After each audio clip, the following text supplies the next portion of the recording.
Controls ਇਨ air conditioning system ਦੇ second part 'ਚ ਤੁਹਾਡਾ ਸਵਾਗਤ ਹੈ। ਅੱਜ ਦੇ ਅਸੀਂ ਕੰਟਰੋਲ ਦੇ ਵਿੱਚ ਜੋ ਸਾਡਾ ਫਲੂਇਡ ਪਾਵਰ ਕੰਟਰੋਲ ਹੈ ਉਹਦੇ ਬਾਰੇ ਅਸੀਂ ਸਿਸਟਮ ਦੇ ਵਿੱਚ ਜੋ ਹੈ ਗੱਲ ਕਰਾਂਗੇ।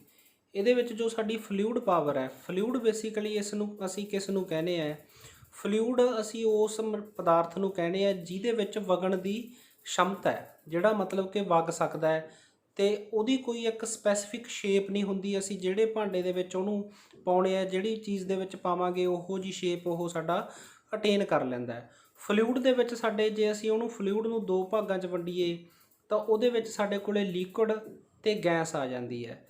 ਲਿਕੁਇਡ ਦੇ ਰੂਪ ਦੇ ਵਿੱਚ ਜਿਵੇਂ ਅਸੀਂ ਕਹਿ ਦਈਏ ਵਾਟਰ ਜਾਂ ਕੋਈ ਆਇਲ, ਤੇ ਗੈਸ ਦੀ ਫਾਰਮ ਦੇ ਵਿੱਚ ਜਿਵੇਂ ਸਾਡੀ ਹਵਾ ਹੋ ਗਈ ਜਾਂ ਅਸੀਂ ਨਾਈਟ੍ਰੋਜਨ ਗੈਸ ਕਹਿ ਸਕਦੇ ਹਾਂ।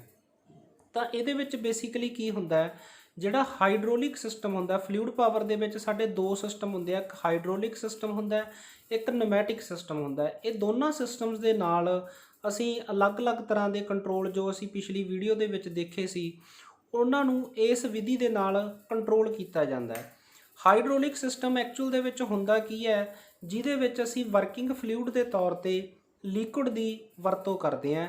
ਲਿਕੁਇਡ ਦੇ ਤੌਰ ਤੇ ਜਿਵੇਂ ਅਸੀਂ ਗੱਲ ਕਰ ਲਈਏ ਵੀ ਅਸੀਂ ਉਹਦੇ 'ਚ ਆਇਲ ਦੀ ਵਰਤੋਂ ਕਰਕੇ ਤੇ ਉਸ ਆਇਲ ਨਾਲ ਅੱਗੇ ਜੋ ਪ੍ਰੈਸ਼ਰ ਉਹਦਾ ਆਇਲ ਦਾ ਦੇ ਕੇ ਤੇ ਸਾਡੇ ਕਿਸੇ ਵੀ ਸਿਸਟਮ ਨੂੰ ਚਲਾਇਆ ਜਾਂਦਾ ਹੈ। ਸਿਮਿਲਰਲੀ ਜੋ ਸਾਡਾ ਨਮੈਟਿਕ ਸਿਸਟਮ ਹੈ, ਨਮੈਟਿਕ ਸਿਸਟਮ ਦੇ ਵਿੱਚ ਸਾਡੀ ਜੋ ਹਵਾ ਹੈ ਉਹਨੂੰ ਪ੍ਰੈਸ਼ਰਾਈਜ਼ਡ ਕੀਤਾ ਜਾਂਦਾ ਹੈ। ਹਵਾ ਨੂੰ ਪ੍ਰੈਸ਼ਰਾਈਜ਼ਡ ਕਰਕੇ ਤੇ ਉਸ ਨੂੰ ਫਰਦਰ ਅੱਗੇ ਕਿਸੇ ਵੀ ਐਕਚੁਏਟਰ ਨੂੰ ਚਲਾਉਣ ਵਾਸਤੇ ਅਸੀਂ ਇਹਦੀ ਵਰਤੋਂ ਕਰਦੇ ਹਾਂ। ਉਸ ਸਿਸਟਮ ਨੂੰ ਅਸੀਂ ਨੋਮੈਟਿਕ ਸਿਸਟਮ ਕਹਿੰਦੇ ਆ। ਨੋਮੈਟਿਕ ਸਿਸਟਮ ਦੇ ਵਿੱਚ ਬੇਸਿਕਲੀ ਅਸੀਂ 15 ਤੋਂ 20 PSIG ਦਾ ਜੋ ਪ੍ਰੈਸ਼ਰ ਹੈ ਪਾਊਂਡ ਪਰ square inch gauge pressure, PSIG ਮੀਨ ਪਾਊਂਡ ਪਰ ਸਕੁਅਰ ਇੰਚ ਗੇਜ ਪ੍ਰੈਸ਼ਰ ਜੋ 15 ਤੋਂ 20 ਤੱਕ ਅਸੀਂ ਇਹਦੇ 'ਚ ਯੂਜ਼ ਕਰਦੇ ਹਾਂ। ਜੇ ਅਸੀਂ ਦੋਨਾਂ ਨੂੰ ਕੰਪੇਅਰ ਕਰੀਏ ਤਾਂ ਜੋ ਨੋਮੈਟਿਕ ਸਿਸਟਮ ਹੈ ਸਾਡਾ ਉਹ ਘੱਟ ਪ੍ਰੈਸ਼ਰ ਵਾਸਤੇ ਲੋ ਪ੍ਰੈਸ਼ਰ ਵਾਸਤੇ ਯੂਜ਼ ਕਰਦੇ ਆ, ਤੇ ਹਾਈਡ੍ਰੋਲਿਕ ਸਿਸਟਮ ਦੀ ਜੋ ਕਪੈਸਿਟੀ ਹੈ ਉਹ ਜ਼ਿਆਦਾ ਹੁੰਦੀ ਹੈ। ਉਹਦੇ ਵਿੱਚ ਅਸੀਂ ਹੈਵੀ ਵਰਕ ਵਾਸਤੇ ਵੀ ਹਾਈਡ੍ਰੋਲਿਕ ਸਿਸਟਮ ਨੂੰ ਯੂਜ਼ ਕਰ ਸਕਦੇ ਹਾਂ। ਜਿਵੇਂ ਤੁਸੀਂ ਆਮ ਤੌਰ ਤੇ ਸੁਣਿਆ ਹੋਊਗਾ ਕੋਈ ਹਾਈਡ੍ਰੋਲਿਕ ਜੈਕ ਜਾਂ ਹਾਈਡ੍ਰੋਲਿਕ ਬ੍ਰੇਕਸ, ਇਸ ਤਰ੍ਹਾਂ ਦਾ ਜੋ ਸਾਡਾ ਸਿਸਟਮ ਹੈ ਉਹਦੇ ਵਿੱਚ ਅਸੀਂ ਇਹਨਾਂ ਨੂੰ ਯੂਜ਼ ਕਰਦੇ ਹਾਂ। ਜੇ ਅਸੀਂ ਇੱਕ ਹਾਈਡ੍ਰੋਲਿਕ ਸਿਸਟਮ ਦੇ ਕੰਪੋਨੈਂਟਸ ਦੀ ਗੱਲ ਕਰੀਏ ਕਿ ਸਾਡੇ AC ਸਿਸਟਮ ਦੇ ਵਿੱਚ ਉਹ ਹਾਈਡ੍ਰੋਲਿਕ ਸਿਸਟਮ ਕੰਮ ਕਿਵੇਂ ਕਰਦਾ, ਉਹਦੇ ਕੀ ਕੀ ਭਾਗ ਹੁੰਦੇ ਆ, ਤਾਂ ਹਾਈਡ੍ਰੋਲਿਕ ਸਿਸਟਮ ਦੇ ਵਿੱਚ ਸਾਡਾ ਰਿਜ਼ਰਵਰ, ਪੰਪ, ਫਲੈਕਸੀਬਲ ਹੋਸਸ ਜਿਹੜੀਆਂ ਪੰਪ ਦੇ ਵਿੱਚੋਂ ਮਤਲਬ ਕਿ ਤੇਲ ਹੋ ਕੇ ਜਾਂਦਾ ਜਿਹੜੀਆਂ ਪਾਈਪਾਂ ਦੇ ਵਿੱਚੋਂ, ਐਕਚੁਏਟਿੰਗ ਡਿਵਾਈਸ ਤੇ ਕੰਟਰੋਲ ਵਾਲਵ, ਇਹਨੂੰ ਆਪਾਂ 1 ਬਾਏ 1 ਡਿਸਕਸ ਕਰਾਂਗੇ। ਜਿਵੇਂ ਤੁਸੀਂ ਇੱਥੇ ਦੇਖ ਰਹੇ ਹੋ ਸਾਡਾ ਇਹ ਜੋ ਹੈ ਇਹ ਰਿਜ਼ਰਵਰ ਹੈ, ਇਹਦੇ ਵਿੱਚ ਸਾਡਾ ਆਇਲ ਅਸੀਂ ਰਿਜ਼ਰਵ ਕੀਤਾ ਹੋਇਆ ਹੈ। ਉਸ ਰਿਜ਼ਰਵਰ ਦੇ ਵਿੱਚੋਂ ਜੋ ਸਾਡਾ ਆਇਲ ਹੈ ਫਿਲਟਰ ਦੇ ਥਰੂ ਹੋ ਕੇ ਫਿਰ ਉਹ ਪੰਪ ਨਾਲ ਪ੍ਰੈਸ਼ਰਾਈਜ਼ਡ ਕੀਤਾ ਜਾਂਦਾ, ਉਹਨੂੰ ਪੰਪ ਨਾਲ ਪ੍ਰੈਸ਼ਰਾਈਜ਼ਡ ਕਰਕੇ ਫਿਰ ਉਹਨੂੰ ਕੰਟਰੋਲ ਵਾਲਵ ਦੇ ਥਰੂ ਜੋ ਹੈ ਐਕਚੁਏਟਰ ਦੇ ਵਿੱਚ ਭੇਜਿਆ ਜਾਂਦਾ ਹੈ। ਐਕਚੁਏਟਰ ਦਾ ਮਤਲਬ ਕੀ ਹੁੰਦਾ ਹੈ ਕਿ ਜਿਹੜਾ ਅਸਲ ਦੇ ਵਿੱਚ ਕੰਮ ਕਰਦਾ ਹੈ। ਜਿਵੇਂ ਉਦਾਹਰਣ ਦੇ ਤੌਰ ਤੇ ਮੈਂ ਲੈ ਲਾਂ ਕਿ ਕੋਈ ਮੋਟਰ ਹੈ, ਉਸ ਮੋਟਰ ਨੂੰ ਚਲਾ ਕੇ ਅਸੀਂ ਕੋਈ ਨਾ ਕੋਈ ਕੰਮ ਕਰ ਰਹੇ ਹਾਂ, ਜਾਂ ਤਾਂ ਉਹਦੇ ਨਾਲ ਅਸੀਂ ਪਾਣੀ ਦਾ ਫਲੋ ਪੈਦਾ ਕਰ ਰਹੇ ਹਾਂ, ਜਾਂ ਸਾਡੇ ਕੋਈ ਡੈਂਪਰ ਹੈ ਅਸੀਂ ਉਹਦੇ 'ਚ ਮੋਸ਼ਨ ਪੈਦਾ ਕਰ ਰਹੇ ਹਾਂ, ਜਾਂ ਸਾਡੇ ਕੋਈ ਏਅਰ ਸਵਿੰਗ ਹੈ, ਹਵਾ ਦਾ ਕੋਈ ਇੱਧਰ ਉੱਧਰ ਅਸੀਂ ਕਰਨਾ ਹੈ, ਤਾਂ ਉਹਨੂੰ ਉਹ ਮੋਟਰ ਕੰਟਰੋਲ ਕਰ ਰਹੀ ਹੈ। ਤਾਂ ਜਿਹੜੇ ਉਹ ਮੋਟਰ ਦੀ ਤਰ੍ਹਾਂ ਜਿਹੜੇ ਡਿਵਾਈਸ ਆ ਉਹਨਾਂ ਨੂੰ ਅਸੀਂ ਐਕਚੁਏਟਿੰਗ ਡਿਵਾਈਸ ਕਹਿੰਦੇ ਆ, ਤੇ ਜਿਹਨੇ ਫਰਦਰ ਕੰਟਰੋਲ ਕਰਨਾ ਹੈ ਉਹ ਸਾਡਾ ਕੰਟਰੋਲ ਵਾਲਵ ਹੁੰਦਾ ਹੈ। ਕੰਟਰੋਲ ਵਾਲਵ ਦੇ ਵਿੱਚ ਜੋ ਸਾਡੇ ਵੱਖ-ਵੱਖ ਤਰ੍ਹਾਂ ਦੇ ਵਾਲਵ ਆ ਜਾਂਦੇ ਆ। ਇਹਦੇ ਵਿੱਚ ਕਈ ਵਾਲਵ ਇਸ ਤਰ੍ਹਾਂ ਦੇ ਹੁੰਦੇ ਆ ਵੀ ਜਿਨ੍ਹਾਂ ਨਾਲ ਅਸੀਂ ਇਕੱਲਾ ਪ੍ਰੈਸ਼ਰ ਕੰਟਰੋਲ ਕਰਨਾ ਹੈ, ਵੀ ਸਾਡੇ ਇੱਥੋਂ ਹਾਈਡ੍ਰੋਲਿਕ ਸਿਸਟਮ ਨੇ ਪ੍ਰੈਸ਼ਰ ਵਧਾ ਕੇ ਦੇਤਾ, ਉਸ ਤੋਂ ਬਾਅਦ ਅੱਗੇ ਅਸੀਂ ਉਹਦਾ ਪ੍ਰੈਸ਼ਰ ਜੋ ਹੈ ਕੰਟਰੋਲ ਕਰਨਾ ਹੈ। ਕੁਛ ਸਾਡੇ ਕੰਟਰੋਲ ਵਾਲਵ ਇਸ ਤਰ੍ਹਾਂ ਦੇ ਹੁੰਦੇ ਆ ਜਿਹਦੇ ਨਾਲ ਅਸੀਂ ਉਹਦੀ ਡਾਇਰੈਕਸ਼ਨ ਨੂੰ ਕੰਟਰੋਲ ਕਰਦੇ ਹਾਂ, ਕਿ ਜੋ ਸਾਡਾ ਆਇਲ ਹੈ ਉਹਨੂੰ ਅਸੀਂ ਦਿਸ਼ਾ ਦਿੰਦੇ ਹਾਂ ਕਿ ਉਹਨੇ ਕਿਹੜੀ ਡਾਇਰੈਕਸ਼ਨ ਨੂੰ ਜੋ ਹੈ ਫਲੋ ਕਰਨਾ, ਤੇ ਉਹਦੇ ਹਿਸਾਬ ਨਾਲ ਅਸੀਂ ਅੱਗੇ ਸਾਡੇ ਐਕਚੁਏਟਿੰਗ ਡਿਵਾਈਸ ਹੈ ਜਿਹੜੇ ਉਹਨਾਂ ਨੂੰ ਕੰਟਰੋਲ ਕੀਤਾ ਜਾਂਦਾ ਹੈ। ਹੁਣ ਜਿਵੇਂ ਤੁਸੀਂ ਇਸ ਸਿਸਟਮ 'ਚ ਦੇਖ ਰਹੇ ਹੋ ਸਾਡਾ ਜੋ yellow colour hydraulic fluid supply ਹੈ, ਉੱਥੋਂ ਪੰਪ ਦੀ ਸਹਾਇਤਾ ਦੇ ਨਾਲ ਜੋ ਸਾਡਾ ਹਾਈ ਪ੍ਰੈਸ਼ਰ ਹੈ ਇਹ ਵਾਲੀ ਜਗ੍ਹਾ ਦੇ ਉੱਪਰ, ਇਹ ਸਾਡਾ ਡਬਲ ਐਕਟਿੰਗ ਸਿਲੰਡਰ ਹੈ। ਡਬਲ ਐਕਟਿੰਗ ਸਿਲੰਡਰ ਦਾ ਮਤਲਬ ਇਹ ਸਾਡਾ ਐਕਚੁਏਟਰ ਹੈ। ਹੁਣ ਜਦੋਂ ਇੱਥੋਂ ਪ੍ਰੈਸ਼ਰ ਵਧੂਗਾ ਤਾਂ ਜਿਹੜਾ ਆਹ ਪਿਸਟਨ ਹੈ ਇਹ ਪਿੱਛੇ ਜਾਣਾ ਸ਼ੁਰੂ ਹੋ ਜਾਊਗਾ ਤਾਂ ਇਹਦੇ ਨਾਲ ਸਾਡਾ ਜੋ ਵੀ ਕੋਈ ਅੱਗੇ ਮੋਸ਼ਨ ਹੋਊਗਾ ਉਸ ਮੋਸ਼ਨ ਦੇ ਨਾਲ ਅਸੀਂ ਕਿਸੇ ਸਿਸਟਮ ਨੂੰ ਕੰਟਰੋਲ ਕਰ ਸਕਦੇ ਹਾਂ। ਤੇ ਉਸ ਤੋਂ ਬਾਅਦ ਜਦੋਂ ਸਾਡਾ ਇੱਧਰੋਂ ਪ੍ਰੈਸ਼ਰ ਰਿਲੀਜ਼ ਹੁੰਦਾ ਹੈ ਤਾਂ ਇਸ ਸਾਈਡ ਤੋਂ ਜੋ ਸਾਡਾ ਫਲੂਇਡ ਹੈ ਉਹ ਵਾਪਸ ਫਿਰ ਰਿਜ਼ਰਵਰ ਦੇ ਵਿੱਚ ਚਲਿਆ ਜਾਂਦਾ ਹੈ। ਉਦਾਹਰਣ ਦੇ ਮਾਤਰ ਤੁਸੀਂ ਲੈ ਸਕਦੇ ਹੋ ਵੀ ਜਿਵੇਂ ਹਾਈਡ੍ਰੋਲਿਕ ਸਿਸਟਮ ਆਪਾਂ ਬੱਸਾਂ ਦੇ ਵਿੱਚ ਸਫ਼ਰ ਕਰਦੇ ਹਾਂ ਤਾਂ ਕਈ ਬੱਸਾਂ ਦੇ ਵਿੱਚ ਜੋ ਸਾਡੀਆਂ ਤਾਕੀਆਂ ਬੱਸਾਂ ਦੀਆਂ ਉਹ ਆਟੋਮੈਟਿਕਸ ਹੁੰਦੀਆਂ। ਤੁਸੀਂ ਆਮ ਤੌਰ ਤੇ ਦੇਖਿਆ ਹੋਊਗਾ ਕਿ ਇੱਕ ਰੋਡ ਦੇ ਨਾਲ ਉਹਨੂੰ ਅਟੈਚ ਕੀਤਾ ਹੁੰਦਾ ਹੈ ਤੇ ਉਹਦੇ ਨਾਲ ਅਸੀਂ ਉਸ ਵਿੰਡੋ ਨੂੰ ਆਟੋਮੈਟਿਕਲੀ ਬੰਦ ਕਰਦੇ ਹਾਂ। ਤਾਂ ਸੇਮ ਕੰਸੈਪਟ ਹੁੰਦਾ ਉੱਥੇ ਕਿ ਆ ਹਾਈਡ੍ਰੋਲਿਕ ਸਿਸਟਮ ਦੇ ਨਾਲ ਜੋ ਆ ਰੋਡ ਹੈ ਉਹ ਜਦੋਂ ਬਾਹਰ ਨਿਕਲਦੀ ਹੈ ਤਾਂ ਉਹਦੇ ਉੱਪਰ ਉਹ ਅੱਗੇ ਫੋਰਸ ਲਗਾਉਂਦੀ ਹੈ। ਤਾਂ ਸਿਮਿਲਰਲੀ ਏਸੀ ਸਿਸਟਮ ਦੇ ਵਿੱਚ ਸਾਡੇ ਇਸ ਤਰ੍ਹਾਂ ਦੇ ਕੰਟਰੋਲ ਨੂੰ ਯੂਜ਼ ਕਰਕੇ ਅਸੀਂ ਵੱਖ-ਵੱਖ ਤਰ੍ਹਾਂ ਦੇ ਜਿਹੜੇ ਕੰਟਰੋਲ ਹੈ ਉਹ ਇਹਦੇ ਨਾਲ ਅਸੀਂ ਯੂਜ਼ ਕਰ ਸਕਦੇ ਹਾਂ। ਜਿਵੇਂ ਉਦਾਹਰਣ ਦੇ ਤੌਰ ਤੇ ਅਸੀਂ ਇੱਕ ਇੱਥੇ ਹਾਈਡ੍ਰੋਲਿਕ ਬ੍ਰੇਕ ਦਿਖਾਈ ਹੈ। ਐਕਚੁਅਲ ਦੇ ਵਿੱਚ ਹੁੰਦਾ ਕੀ ਹੈ, ਜਦੋਂ ਅਸੀਂ ਉਸ ਆਇਲ ਦੇ ਉੱਪਰ ਪ੍ਰੈਸ਼ਰ ਲਗਾਉਂਦੇ ਹਾਂ, ਜਿਵੇਂ ਉਹਨੂੰ ਇੱਥੇ ਪੈਡਲ ਨਾਲ ਪ੍ਰੈਸ ਕੀਤਾ ਜਾ ਰਿਹਾ ਹੈ ਤਾਂ ਉਹ ਆਇਲ ਕੰਪਰੈਸ ਹੋ ਰਿਹਾ। ਉਸ ਤੋਂ ਬਾਅਦ ਉਹ ਦੱਬਣ ਤੋਂ ਬਾਅਦ ਅੱਗੇ ਤੁਸੀਂ ਦੇਖ ਰਹੇ ਹੋ ਕਿ ਜਿਹੜੇ ਟਾਇਰ ਦੇ ਉੱਪਰ ਸਾਡੀਆਂ ਬ੍ਰੇਕਸ ਲੱਗੀਆਂ ਹੋਈਆਂ ਉਹ ਬ੍ਰੇਕ ਦੇ ਵਿੱਚ ਜਦੋਂ ਉਹ ਆਇਲ ਜਾ ਕੇ ਐਕਸਪੈਂਡ ਹੋ ਰਿਹਾ ਹੈ ਤਾਂ ਉਹਦੇ ਨਾਲ ਉਹ ਅੱਗੇ ਫਰਦਰ ਵਰਕ ਕਰ ਰਿਹਾ ਹੈ। ਇਹ ਸਿਸਟਮ ਮੈਂ ਸਿਰਫ ਤੁਹਾਨੂੰ ਇੱਕ ਐਕਚੁਏਸ਼ਨ ਸਿਸਟਮ ਸਮਝਾਉਣ ਵਾਸਤੇ ਇਹ ਡਾਇਗਰਾਮ ਇੱਥੇ ਸ਼ੋਅ ਕਰ ਰਿਹਾ। ਇਸ ਤਰੀਕੇ ਨਾਲ ਜੋ ਆਇਲ ਦੀ એનર્ਜੀ ਹੈ ਉਹ ਅਸੀਂ ਊਰਜਾ ਇੱਕ ਜਗ੍ਹਾ ਤੋਂ ਦੂਸਰੀ ਜਗ੍ਹਾ 'ਤੇ ਜੋ ਹੈ ਟਰਾਂਸਫਰ ਕਰ ਸਕਦੇ ਹਾਂ ਤੇ ਉਹਦੇ ਨਾਲ ਅਸੀਂ ਜੋ ਵੀ ਕਿਸੇ ਡੈਂਪਰ ਨੂੰ ਕੰਟਰੋਲ ਕਰਨਾ ਹੈ ਜਾਂ ਸਾਡੀ ਕੋਈ 에ਅਰ ਸਵਿੰਗ ਹੈ ਤਾਂ ਉਹਨੂੰ ਅਸੀਂ ਕੰਟਰੋਲ ਕਰ ਸਕਦੇ ਹਾਂ ਇਸ ਸਿਸਟਮ ਦੇ ਨਾਲ। ਇਹਦੇ 'ਚ ਤੁਸੀਂ ਦੇਖੋਗੇ ਜੋ ਅਸੀਂ ਪਿੱਛੇ ਕੰਟਰੋਲ ਵਾਲਵ ਦੀ ਗੱਲ ਕੀਤੀ ਸੀ ਵੀ ਡਾਇਰੈਕਸ਼ਨਲ ਕੰਟਰੋਲ ਹੁੰਦਾ ਹੈ ਜਾਂ ਪ੍ਰੈਸ਼ਰ ਕੰਟਰੋਲ ਡਿਵਾਈਸਸ ਹੁੰਦੇ ਆ ਤਾਂ ਕਿੱਦਾਂ ਹੁੰਦਾ। ਤੁਸੀਂ ਹੁਣ ਦੇਖੋ ਟੈਂਕ ਦੇ ਵਿੱਚੋਂ ਪੰਪ ਦੀ ਹੈਲਪ ਦੇ ਨਾਲ ਜੋ ਸਾਡਾ ਆਇਲ ਹੈ ਉਹ ਸਿਲੰਡਰ ਦੇ ਵਿੱਚ ਮੂਵ ਕਰਨਾ ਸ਼ੁਰੂ ਹੋ ਗਿਆ ਤੇ ਜਦੋਂ ਹੁਣ ਉਹ ਮੂਵ ਕਰ ਰਿਹਾ ਤਾਂ ਉਹਦੇ ਮੂਵ ਕਰਨ ਦੇ ਨਾਲ ਜੋ ਸਾਡੀ ਰੋਡ ਹੈ ਐਕਚੁਏਟਿੰਗ ਉਹ ਉੱਪਰ ਵੱਲ ਨੂੰ ਉੱਠਣੀ ਸ਼ੁਰੂ ਹੋ ਗਈ ਤਾਂ ਇਸ ਸਾਈਡ 'ਤੇ ਮੋਸ਼ਨ ਆਉਣਾ ਸਾਡਾ ਸ਼ੁਰੂ ਹੋ ਜਾਂਦਾ ਹੈ। ਉਸ ਤੋਂ ਬਾਅਦ ਜੋ ਸਾਡਾ ਇਹਨੂੰ ਅਸੀਂ ਪ੍ਰੈਸ਼ਰ ਦੇ ਅਕੋਰਡਿੰਗ ਸਪਰਿੰਗ ਦੀ ਫੋਰਸ ਸੈੱਟ ਕੀਤੀ ਹੁੰਦੀ ਹੈ। ਜਦੋਂ ਹੁਣ ਇੱਥੇ ਦੇਖੋ ਸਾਡਾ ਇਹ ਵਾਲਵ ਨੀਚੇ ਆ ਗਿਆ ਤੇ ਇਸ ਸਾਈਡ ਤੋਂ ਸਾਡਾ ਜੋ ਆਇਲ ਆ ਉਹ ਵਾਪਸ ਰਿਜ਼ਰਵਰ ਟੈਂਕ ਦੇ ਵਿੱਚ ਜਾਣਾ ਸ਼ੁਰੂ ਹੋ ਗਿਆ। ਤਾਂ ਇਸ ਤਰੀਕੇ ਦੇ ਨਾਲ ਅਸੀਂ ਸਾਡਾ ਕੰਟਰੋਲ ਕਰ ਸਕਦੇ ਹਾਂ। ਜਿਵੇਂ ਇੱਥੇ ਤੁਸੀਂ ਡਾਇਰੈਕਸ਼ਨ ਦੇਖ ਸਕਦੇ ਹੋ ਕੰਟਰੋਲ ਵਾਲਵ ਦੀਆਂ ਡਾਇਰੈਕਸ਼ਨਸ। ਹੁਣ ਜਿੱਦਾਂ ਕੰਟਰੋਲ ਬੰਦ ਸੀ ਹੁਣ ਸਾਡੀ ਸਪਲਾਈ ਇੱਥੇ ਜਿਹੜੀ ਹੈਗੀ ਆ P ਤੋਂ A ਵੱਲ ਜਾਣੀ ਜਿਹੜੀ ਸ਼ੁਰੂ ਹੋ ਗਈ ਹੈ ਤਾਂ ਇਹ ਸਾਡੀ ਡਾਇਰੈਕਸ਼ਨ ਨੂੰ ਫੇਰ ਕੰਟਰੋਲ ਕੀਤਾ ਤੇ ਸਾਡਾ ਉੱਥੋਂ ਜੋ ਵਾਪਸ ਆਇਲ ਜਾ ਰਿਹਾ। ਇਸ ਤਰੀਕੇ ਅਸੀਂ ਕੰਟਰੋਲ ਹਾਈਡ੍ਰੋਲਿਕ ਸਿਸਟਮ ਦੇ ਨਾਲ ਕਰ ਸਕਦੇ ਹਾਂ। ਮੇਨ ਸਾਡਾ ਇਹਦੇ 'ਚ ਸਮਝਣਾ ਇਹ ਜ਼ਰੂਰਤ ਹੁੰਦੀ ਹੈ ਕਿ ਅਸੀਂ ਇੱਕ ਕੰਟਰੋਲ ਜੋ ਸਾਡਾ ਡਿਵਾਈਸ ਹੈ ਉਹਦੇ ਤੋਂ ਅਸੀਂ ਐਕਚੁਏਟਰ ਨੂੰ ਮੋਸ਼ਨ ਕਿਵੇਂ ਦੇਣਾ।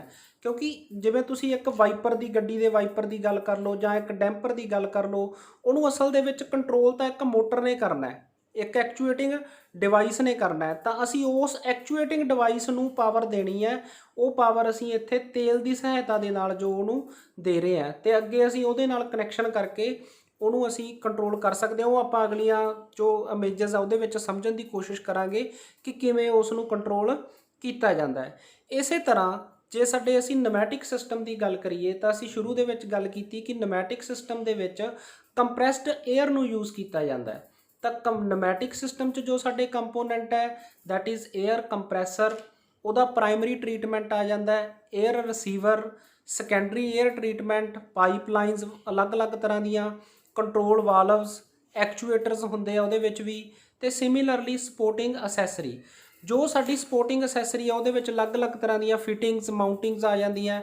ਜੋ ਤੁਸੀਂ ਕੰਟਰੋਲ ਵਾਲਵ ਤੇ ਐਕਚੁਏਟਰ ਹੈ ਉਹ ਸਿਮਿਲਰਲੀ ਜਿਵੇਂ ਅਸੀਂ ਹਾਈਡ੍ਰੋਲਿਕ ਸਿਸਟਮ ਦੇ ਵਿੱਚ ਗੱਲ ਕੀਤੀ ਹੈ। ਐਕਚੁਏਟਰ ਜੋ ਸਾਡੇ ਹੈ ਅਲੱਗ-ਅਲੱਗ ਤਰ੍ਹਾਂ ਦੇ ਹੋ ਸਕਦੇ ਆ। ਜਿਵੇਂ ਤੁਸੀਂ ਕੰਪਰੈਸਰ ਸਟੱਡੀ ਕੀਤੇ ਆ ਰੈਸੀਪ੍ਰੋਕੇਟਿੰਗ ਟਾਈਪ, ਰੋਟਰੀ ਟਾਈਪ। ਸਿਮਿਲਰਲੀ ਜੋ ਸਾਡੇ ਐਕਚੁਏਟਰ ਹੈ ਰੈਸੀਪ੍ਰੋਕੇਟਿੰਗ, ਰੋਟਰੀ, ਅਲੱਗ-ਅਲੱਗ ਤਰ੍ਹਾਂ ਦੇ ਜੋ ਸਾਡੇ ਐਕਚੁਏਟਰ ਹੈ ਉਹਨਾਂ ਨੂੰ ਅਸੀਂ ਯੂਜ਼ ਕਰ ਸਕਦੇ ਹਾਂ। ਇਸੇ ਤਰ੍ਹਾਂ ਸਾਡੇ ਕੰਟਰੋਲ ਵਾਲਵ ਵੱਖ-ਵੱਖ ਤਰ੍ਹਾਂ ਦੇ ਇੱਥੇ ਯੂਜ਼ ਹੁੰਦੇ ਆ ਜਿਨ੍ਹਾਂ ਨਾਲ ਅਸੀਂ ਪ੍ਰੈਸ਼ਰ, ਡਾਇਰੈਕਸ਼ਨ ਜਾਂ ਉਹਦੇ ਫਲੋ ਨੂੰ ਜੋ ਹੈ ਕੰਟਰੋਲ ਕੀਤਾ ਜਾਂਦਾ ਹੈ। ਇਹ ਨਮੈਟਿਕ ਸਿਸਟਮ ਦੇ ਵਿੱਚ ਸਭ ਤੋਂ ਪਹਿਲਾਂ ਕੀ ਹੁੰਦਾ, ਐਟਮੋਸਫੀਅਰ ਤੋਂ ਹਵਾ ਲੈ ਕੇ ਕੰਪਰੈਸਰ ਜੋ ਹੁੰਦਾ 에ਅਰ ਕੰਪਰੈਸਰ ਉਹਨੂੰ ਦਿੱਤੀ ਜਾਂਦੀ ਹੈ। ਉਹ ਕੰਪਰੈਸਰ ਉਸ ਹਵਾ ਨੂੰ ਕੰਪਰੈਸ ਕਰਦਾ ਹੈ। ਉਹ ਕੰਪਰੈਸ ਕਰਨ ਨਾਲ ਉਹਦਾ ਟੈਂਪਰੇਚਰ ਜੋ ਇੱਥੇ ਵੱਧ ਹੁੰਦਾ ਉਹਦੇ ਕਰਕੇ ਅਸੀਂ ਜੋ ਪ੍ਰਾਇਮਰੀ ਟਰੀਟਮੈਂਟ ਦੇ ਤੌਰ 'ਤੇ ਉਸ ਹਵਾ ਨੂੰ ਠੰਡਾ ਕਰਦੇ ਹਾਂ, ਕੂਲ ਕਰਦੇ ਹਾਂ ਉਹਦੇ। ਅਤੇ ਕੰਪਰੈਸ ਹੋਣ ਨਾਲ ਜੋ ਉਹਦੇ ਵਿੱਚੋਂ ਕੋਈ ਮੋਇਸਚਰ ਹੈ ਉਹ ਮੋਇਸਚਰ ਨੂੰ ਅਸੀਂ ਸਪਰੇਟਰ ਦੇ ਦੁਆਰਾ ਬਾਹਰ ਕੱਢਦੇ ਹਾਂ ਤੇ ਉਸ ਨੂੰ ਰਿਸੀਵਰ ਦੇ ਵਿੱਚ ਹਵਾ ਨੂੰ ਸਟੋਰ ਕਰ ਲਿਆ ਜਾਂਦਾ ਹੈ। ਅਤੇ ਉੱਥੇ ਵੀ ਤੁਸੀਂ ਦੇਖ ਰਹੇ ਹੋ ਕਿ ਇਹਦੇ ਪ੍ਰੈਸ਼ਰ ਦੇ ਅਕੋਰਡਿੰਗ ਜੋ ਮੋਟਰ ਕੰਟਰੋਲ ਸਿਸਟਮ ਲੱਗਿਆ ਹੋਇਆ ਜਿਹੜਾ ਕਿ ਉਸ ਕੰਪਰੈਸਰ ਨੂੰ ਫਰਦਰ ਕੰਟਰੋਲ ਕਰ ਰਿਹਾ ਹੈ। ਤੇ ਰਿਸੀਵਰ ਦੇ ਵਿੱਚ ਅਸੀਂ ਪ੍ਰੈਸ਼ਰ ਕਲੈਕਟ ਕਰਕੇ ਸੈਕੰਡਰੀ 에ਅਰ ਟਰੀਟਮੈਂਟ ਦੇ ਵਿੱਚ ਸਾਡਾ ਇਹਦੀ ਹਵਾ ਦੀ ਫਿਲਟਰੇਸ਼ਨ ਜਾਂ ਲੁਬਰੀਕੇਸ਼ਨ ਇਸ ਤਰ੍ਹਾਂ ਦੇ ਪ੍ਰੋਸੈਸ ਆ ਜਾਂਦੇ ਆ, ਸੈਕੰਡਰੀ 에ਅਰ ਟਰੀਟਮੈਂਟ ਦੇ ਵਿੱਚ ਕੀਤੇ ਜਾਂਦੇ ਆ। ਫਿਰ ਉਹਨੂੰ ਕੰਟਰੋਲ ਵਾਲਵ ਦੇ ਥਰੂ ਦੁਬਾਰਾ ਫਿਰ ਐਕਚੂਏਟਰ ਦੇ ਨਾਲ ਉਸ ਨੂੰ ਕੰਟਰੋਲ ਕੀਤਾ ਜਾਂਦਾ ਹੈ। ਇਸੇ ਤਰ੍ਹਾਂ ਹੁਣ ਤੁਸੀਂ ਇਹਦਾ ਕੰਟਰੋਲ ਵਾਲਵ ਦੇਖ ਸਕਦੇ ਹੋ। ਜਿਵੇਂ ਹੁਣ ਤੁਸੀਂ ਦੇਖੋ ਕਿ ਇੱਥੋਂ ਸਾਡਾ 에ਅਰ ਪ੍ਰੈਸ਼ਰ ਇੰਟਰ ਹੁੰਦਾ ਹੈ, ਜਦੋਂ ਜਿਵੇਂ ਹੀ ਇੱਥੋਂ ਦੇਖੋ ਗੇਜ ਤੋਂ ਰੀਡਿੰਗ ਵੱਧ ਰਹੀ ਹੈ ਸਾਡਾ, ਤਾਂ ਇੱਧਰੋਂ ਸਾਡਾ ਡਾਇਆਫਾਰਮ ਹੈ ਜੋ ਉਹ ਨੀਚੇ ਵੱਲ ਮੂਵ ਕਰਨਾ ਸ਼ੁਰੂ ਹੋ ਜਾਂਦਾ ਹੈ। ਤੁਸੀਂ ਆਹ ਪਿਕਚਰ ਦੇ ਵਿੱਚ ਦੇਖ ਸਕਦੇ ਹੋ, ਜਿਵੇਂ ਇਹਦੇ ਉੱਪਰੋਂ ਪ੍ਰੈਸ਼ਰ ਪੈਂਦਾ ਹੈ ਤਾਂ ਡਾਇਆਫਾਰਮ ਨੀਚੇ ਜਾ ਰਿਹਾ ਹੈ। ਜਦੋਂ ਡਾਇਆਫਾਰਮ ਨੀਚੇ ਜਾਊਗਾ ਤਾਂ ਜਿਹੜੀ ਸਾਡਾ ਆਹ ਸੀਟ ਹੈ ਪਲੱਗ, ਤਾਂ ਉਹਦੇ ਵਿੱਚ ਜਾ ਕੇ ਇਹਦਾ ਫਲੋ ਨੀਚੇ ਜਾਣਾ ਸ਼ੁਰੂ ਹੋ ਜਾਊਗਾ। ਹੁਣ ਜਿਵੇਂ ਅਸੀਂ ਕਿਸੇ ਜਗ੍ਹਾ 'ਤੇ ਪਾਣੀ ਦੇ ਫਲੋ ਨੂੰ ਕੰਟਰੋਲ ਕਰਨਾ, ਜਿਵੇਂ ਅਸੀਂ ਪਿੱਛੇ ਗੱਲ ਕੀਤੀ ਸੀ ਕਿ ਪਾਣੀ ਸਾਡਾ ਘੱਟ ਮਾਤਰਾ ਜਾਵੇ ਜਾਂ ਵੱਧ ਮਾਤਰਾ ਜਾਵੇ, ਤਾਂ ਉਹਦੇ ਹਿਸਾਬ ਨਾਲ ਇਹ ਸੀਟ ਜਿਹੜੀ ਹੈਗੀ ਆ ਬੰਦ ਹੋਊਗੀ ਜਾਂ ਓਪਨ ਹੋਊਗੀ। ਉਸ ਤਰੀਕੇ ਅਸੀਂ ਉਹਨੂੰ ਕੰਟਰੋਲ ਕਰ ਸਕਦੇ ਹਾਂ ਇੱਕ ਹਵਾ ਦੀ ਮਦਦ ਦੇ ਨਾਲ।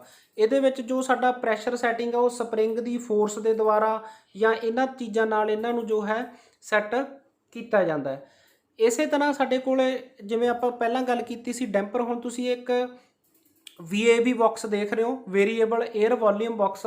ਇਹਦੇ ਵਿੱਚ ਇੱਧਰੋਂ ਸਾਡੀ ਹਵਾ ਦੀ ਜੋ ਹੈ ਸਪਲਾਈ ਆ ਰਹੀ ਹੈ, ਇੱਥੇ ਸਾਡਾ ਡੈਂਪਰ ਹੈ। ਡੈਂਪਰ ਕੀ ਇੱਕ ਪਲੇਟ ਦੀ ਤਰ੍ਹਾਂ ਤੁਸੀਂ ਦੇਖ ਰਹੇ ਹੋ।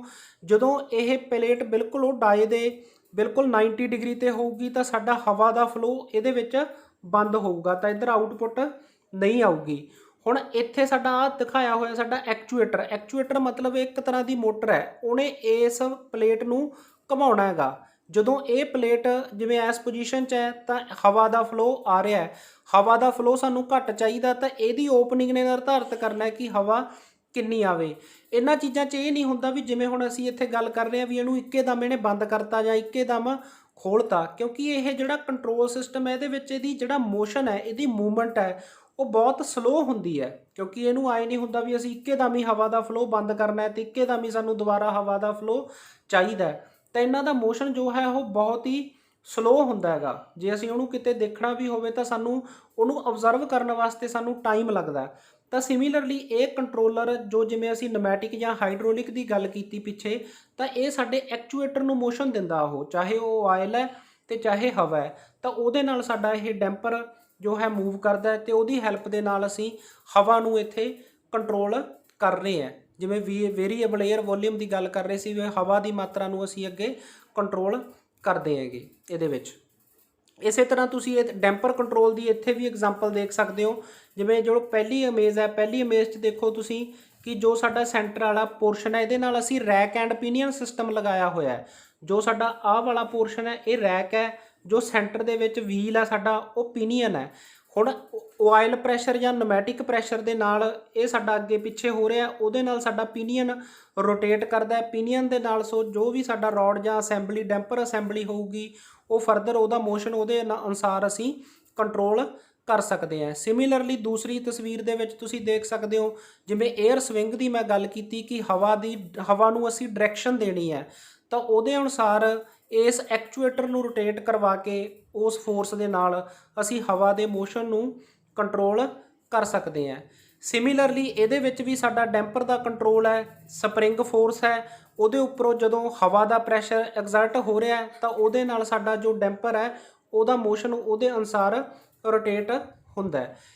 ਅੱਜ ਦੀ ਅਸੀਂ ਇਸ ਵੀਡੀਓ ਦੇ ਵਿੱਚ ਨਮੈਟਿਕਸ ਕੰਟਰੋਲ ਅਤੇ ਹਾਈਡ੍ਰੋਲਿਕ ਕੰਟਰੋਲਸ ਦੀ ਗੱਲ ਕੀਤੀ। ਨੈਕਸਟ ਵੀਡੀਓ ਦੇ ਵਿੱਚ ਆਪਾਂ ਜਿਹੜੇ ਹੋਰ ਤਰ੍ਹਾਂ ਦੇ ਕੰਟਰੋਲ ਹੈ, ਇਲੈਕਟ੍ਰੀਕਲਸ, ਇਲੈਕਟ੍ਰੋਨਿਕਸ ਜਾਂ ਮਾਈਕਰੋ ਪ੍ਰੋਸੈਸਰ, ਉਹਦੇ ਬਾਰੇ ਆਪਾਂ ਗੱਲ ਕਰਾਂਗੇ। ਧੰਨਵਾਦ।